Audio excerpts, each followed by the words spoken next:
Hello, good evening, my friends, and this is your friend pPpanda, and today we're doing something different. Today we are reading a book, an awesome novel by the great author Dan Brown. The novel is called Inferno, as you can tell by the graphic on my right side. I'm still having a little trouble with the whole, the camera puts me in the like a mirror effect, so I can have to get used to that. So anyway, we're going to read Dan Brown in Inferno. It's a good novel. I read it when it first came out. It was like, oh, so amazing. If you watched the movie, just no, stop right there. Just just stop right there and forget everything you know about this because the movie was just horrible. Just a horrible depiction of what this book is all about. So let's get on with it. Let's dive into the awesome world of Inferno.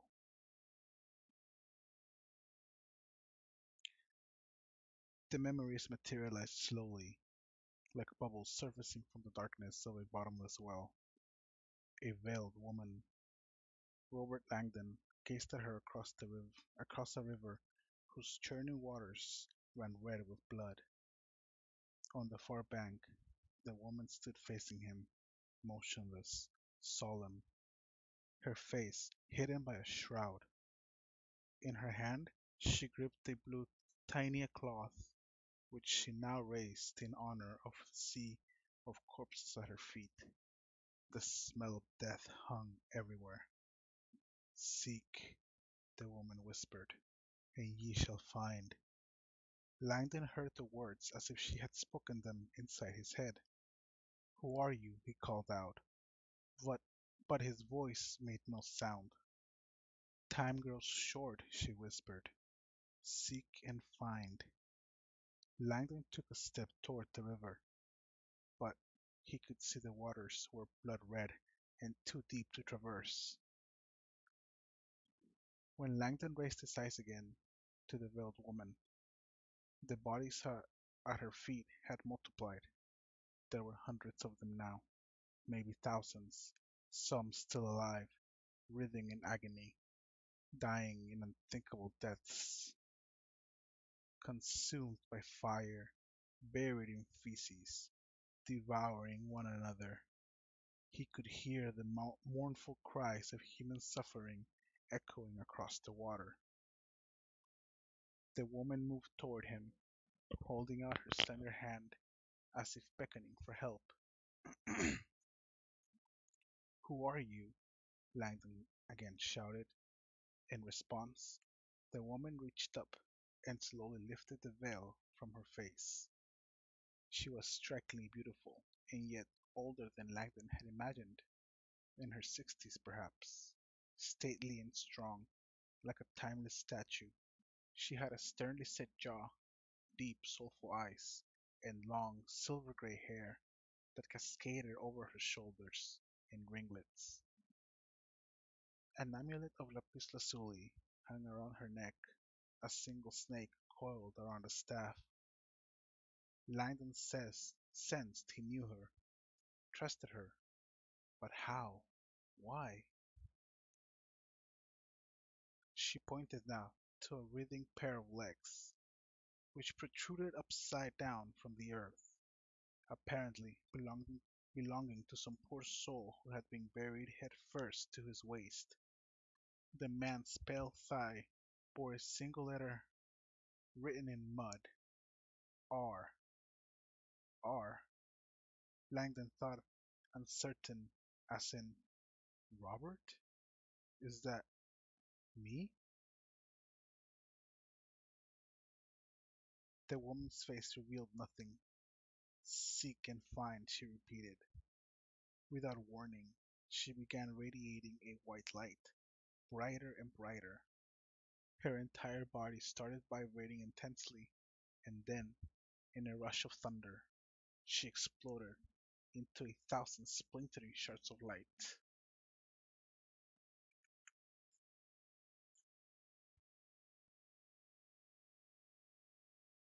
Langdon bolted awake, shouting. The room was bright. He was alone. The sharp smell of medicinal alcohol hung in the air, and somewhere a machine pinged in a quiet rhythm with his heart. Langdon tried to move his right arm, but a sharp pain restrained him. He looked down and saw an IV tugging at the skin of his forearm. His pulse quickened, and the machine kept pace, pinging more rapidly. Where am I? What happened? The back of Langdon's head throbbed, gnawing pain. Gingerly, he reached up with his free arm and touched his scalp, trying to locate the source of his headache. Beneath his matted hair, he found the hard nubs of a dozen or so stitches, caked it with dried blood. He closed his eyes, trying to remember an accident. Nothing. A total blank. Think. Only darkness. A man in scrub hurried in, apparently altered by Langdon's racing heart monitor. He had a shaggy beard, bushy mustache, and gentle eyes that radiated a thoughtful calm beneath his overgrown eyebrows. What happened? Langdon managed. Did I have an accident? The bearded man put a finger to his lips and then rushed out, calling for someone down the hall. Langdon turned his head, but the movement sent a spike of pain radiating through his skull. He took it. He took deep breaths and let the pain pass. Then, very gently and methodically, he surveyed his sterile surroundings. The hospital room had a single bed. No flowers, no cards. Langdon saw his clothes on a nearby counter, folded inside a clear plastic bag. They were covered with blood. My God, it must have been bad. Now Langdon rotated his head very slowly toward the window beside his bed. It was dark outside, night. All Langdon could see in the glass was his own reflection, as an ashen stranger, pale and weary, attached to tubes and wires, surrounded by medical equipment.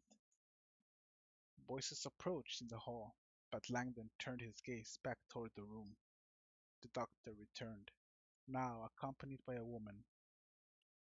She appeared to be in her early 30s. She wore blue scrubs and had tied her blonde hair back in a thick ponytail that swung behind her as she walked.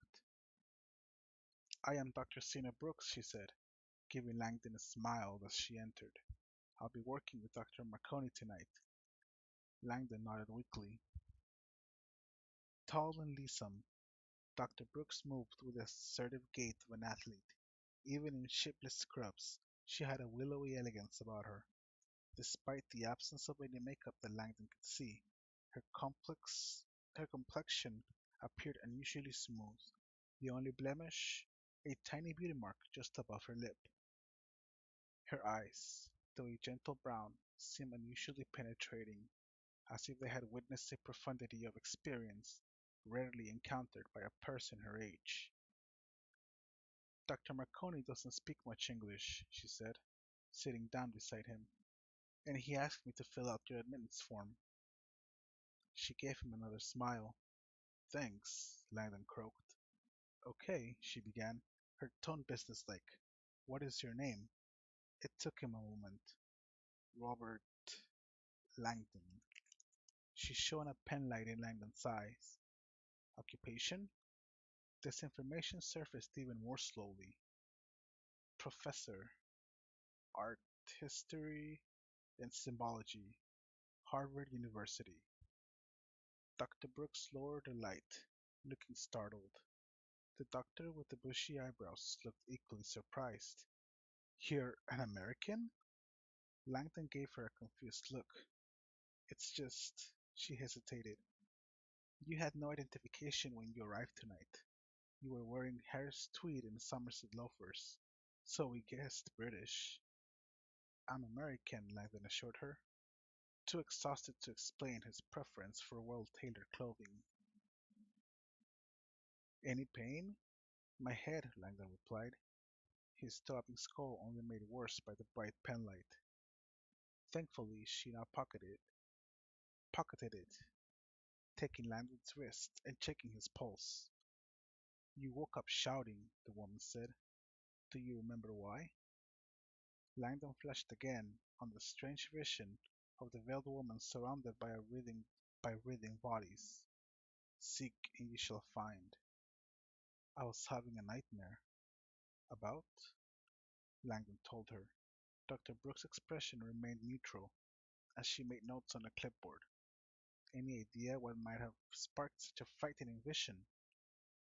Langdon probed his memory, but then shook his head, which pounded in protest. Okay, Mr. Langdon, she said, still writing. A couple of routine questions for you. What day of the week is it?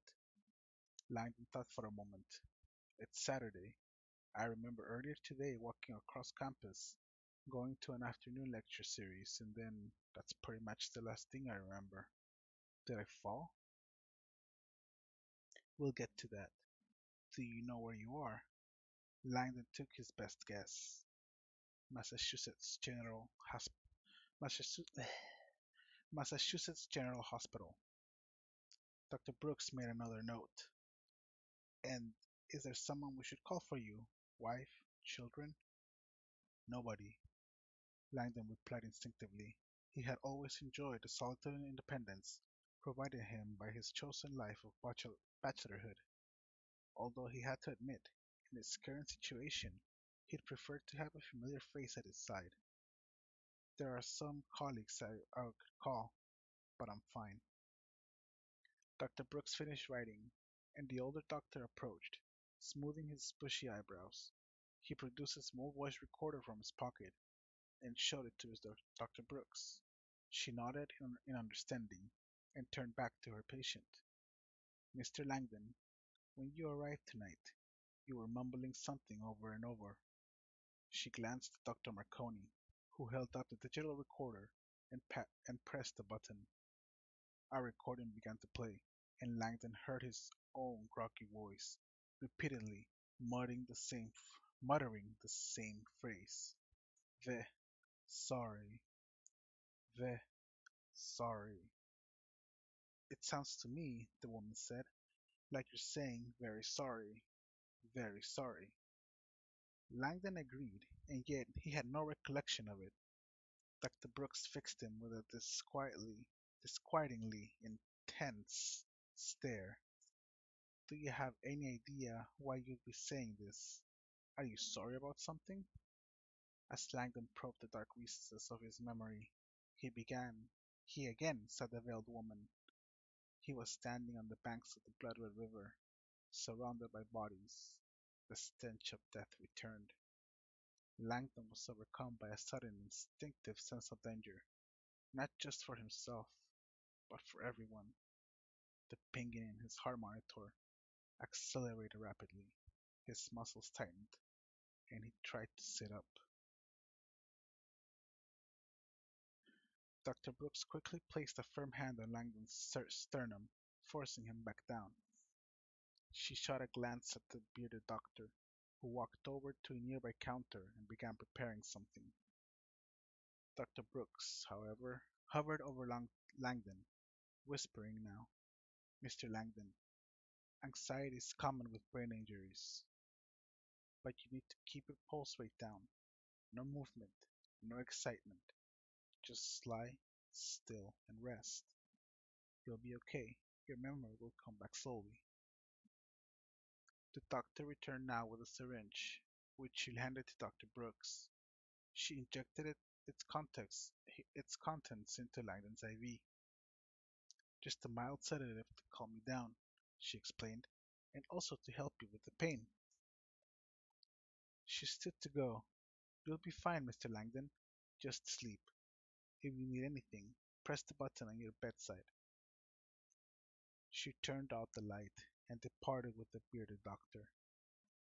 In the darkness, Langdon felt the drugs washing through his system, almost instantly, dragging his body back down into the deep well from which he had emerged. He fought the feeling.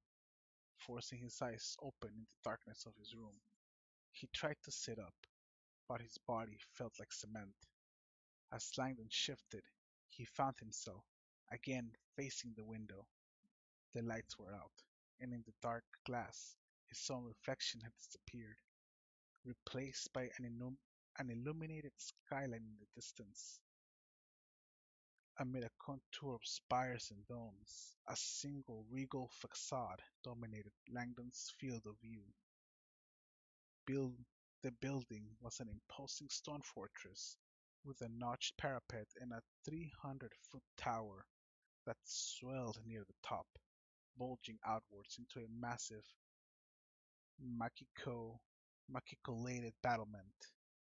Langdon sat bolt upright in the bed, pain exploding in his head. He fought off the searing throb and fixed his gaze on the tower.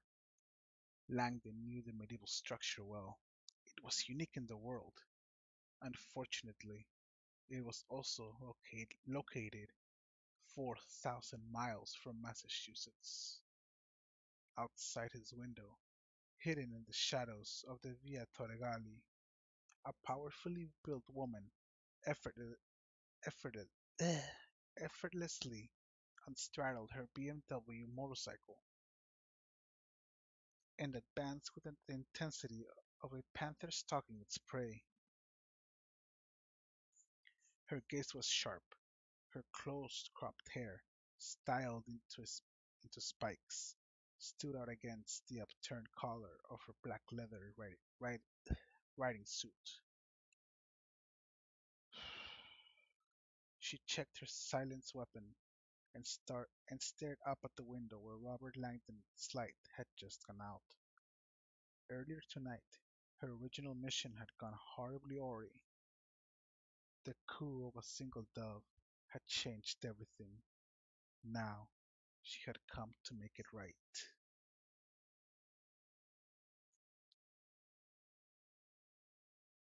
Well, it seems that Mr. Langdon is about to confront something very horrible. This lady is about to start some shit. So, I don't know what's going to happen. Well, I actually do kind of. I mean, I read the book, but I have like really bad memories. So by now, like the whole memory of that is gone. So join me next time when we read chapter two. And if you notice, my speech is slurring more and more. That is because I have very bad speech. Like I don't really practice speaking. So right now my tongue is literally hurting from all the movement that I did reading one chapter, vocalizing it. My tongue hurts. It doesn't want to move anymore, which is why I slur a lot. It's horrible. So anyway, thank you so much for watching. Don't forget to give a like, a share, and a subscribe. And come back next time when we read chapter 2 of Dan Brown's Inferno. Bye bye.